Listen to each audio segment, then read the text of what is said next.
ఇంతమంది విలేకరులు ఉన్నారు కదా, మీ అందరి సమక్షంలో ఒక ప్రశ్న అడుగుతాను నేను.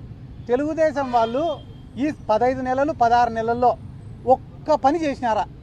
ఒక్క పని, ఏదైనా ఒక్క పని చేసింటే మీరు చెప్పండి. నేను మిమ్మల్ని అడుగుతాను, ఒక పని అడుగుతాను, ఏమైనా చేసినారా అని. ఏంది ఏందన్నా? ఎవనబ్బా సొమ్ము ఇచ్చినారన్నా? ఎవనబ్బా సొమ్ము ఇచ్చినాడు? ఎవడి జోబిలో నుంచి తీసి ఇచ్చినారు? I'm sorry to say this. నేను ఆ మాట మాట్లాడకూడదు, కానీ ఎందుకు మాట్లాడినా అంటే మా జగన్ సార్ సంక్షేమ పథకాలు ఇచ్చినప్పుడు జోబిలో నుంచి తీసిచ్చినాడా అని అడిగినారు. ఇప్పుడు వాళ్ళు పెన్షన్లు కానీ, తల్లికి వందనం కానీ, అదేదో 20,000 ఇస్తామని చెప్పి 5,000 ఇచ్చిన అన్నదాత సుఖీభవ కానీ ఎవడైనా సొంత జోబిలో నుంచి ఇచ్చినాడా? పొరపాటున సొంత జోబిలో నుంచి ఇచ్చినింటే మేము రాజకీయం సాధించుకుంటాం. తల్లికి వందనం అనే పథకం మీరు ఇచ్చి రాష్ట్రం అంతా డబ్బాలు కొట్టుకుంటా hit, success, super 6, super hit అని చెప్పుకుంటారే.